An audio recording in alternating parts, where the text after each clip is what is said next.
नमस्कार सांगमाने आज मु आपण मानक सहित शेयर करने को जाऊँगी वेजिटेबल बिरयानी रेसिपी। सो सांगमाने निश्चित रूपे ए भिडटी को शेष पर्यंत देखिए एवं लाइक शेयर सब्सक्राइब करने को भूलें एवं कमेंट सेक्शन में जनइबे ए भिडटी आपण मानक केमिति लागिला। चलतु आउ डेरी न करी आमे आमर बिरयानी बनैबा आरंभ करिबा। Let's get started.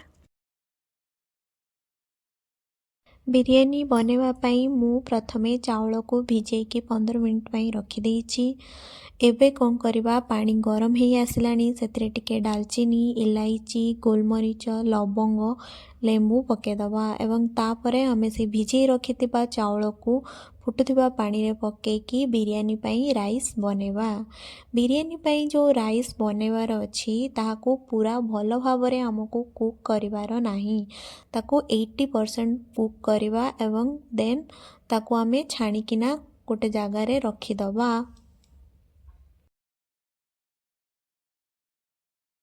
वर्तमान मु किछि वेजिटेबल नहींची से वेजिटेबल गुडी को छोट छोट करी काटी देइछि।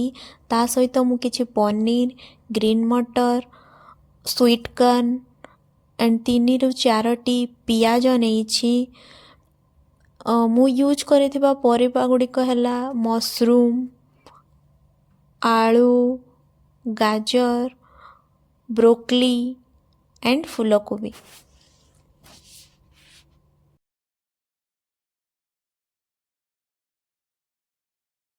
एबे कड़ाई रे तेल गरम हो गलानी सेथिरे मु किछि कटा पियाज को लाइट ब्राउन कलर हेबा पर्यंत भाजी नेबी।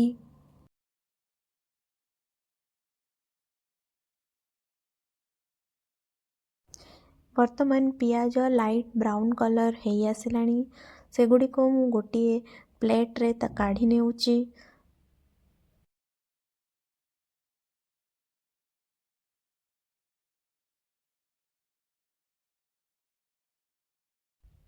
एबे मु किछि काजू नेकी सेगुडी को फ्राए करि नेबी लाइट ब्राउन कलर हेबा पर्यंत।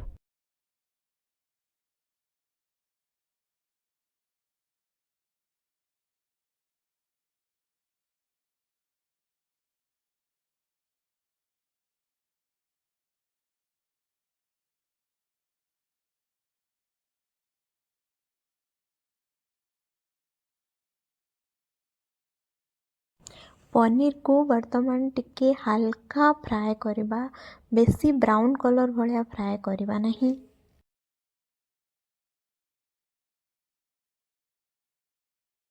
वर्तमान काटी रखिथिबा सबु वेजिटेबल गुडी को टिके फ्राए करिनवा भल भाबरे फ्राए करबा।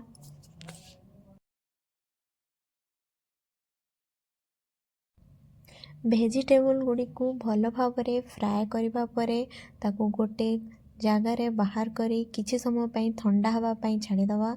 तापरे सेथिरे टिके दही टिके जीरा लंका गुंड एवं बिरयानी मसला पकाई ताको मैरिनेट करी 15 मिनिट पई रखी दवा।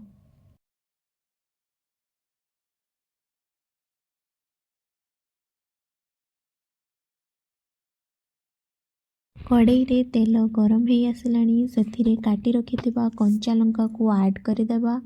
से कंचा लंका ऐड करि सारे परे सेथिरे किछि ब्राउन कलर पियाज देकी किछि समय पई फ्राए करि नेबा। तापरे आमे आगुरु बाटी रखिथिबा से जो अदा रसुण पेस्ट को टिके ऐड करि देबा। अदा रसुण पेस्ट को भल भाबरे कषि नेबा दरकार जेमति मसला रु किछि गंध न आसीबो। तापरे आमे छोट छोट करी काटी रखिथिबा किछि टमाटो को सेई मसला रे ऐड करि देबा। से टमाटो को मसला रे ऐड करि सारिबा परे सेथिरे किछि परिमाण रे लूण देई सेई टमाटो को से मसला सहित भल भाबरे कषि नेबा दरकार। वर्तमान मैरिनेट करी रखिथिबा से फ्राइड वेजिटेबल गुडी को कड़ाई रे ऐड करि देबा एवं भल भाबरे कषि नेबा। तापरे फ्राइड पनीर एंड काजू को सेतिरे ऐड करी टिके समय पई कषि नेबा दरकार। प्रेशर कुकर टी गरम हो गला परे सेतिरे गोटे टेबल स्पून घी ऐड करि दबा। तापरे जेमिति मु राइस एवं तरकारी को लेयर बाय लेयर करके सजेकी ता सहित किसी से जो ब्राउन कलर पियाज को ऐड करवा एवं किसी धनिया पत्र जदि आपण पाखरे पुदीना पत्र अच्छे ताको भी आपण यूज करें एवं सबुठु ऊपर लेयर रे 1 टेबुल स्पून घी ऐड करदेवे एवं तापरे किछि समय पाई आमे से प्रेशर कुकर ढांकुणी टुकु लिड को टाइट न करी ताको घोड़ेई दबा 5 मिनिट पर प्रेशर कुकर ढांकुणी को बाहर करदेवा और गैस बंद करदेवा। वर्तमान आमर बिरयानी रेडी हो जाइए। आपण मैंने समस्ते थरे घरे ट्राए करंतु।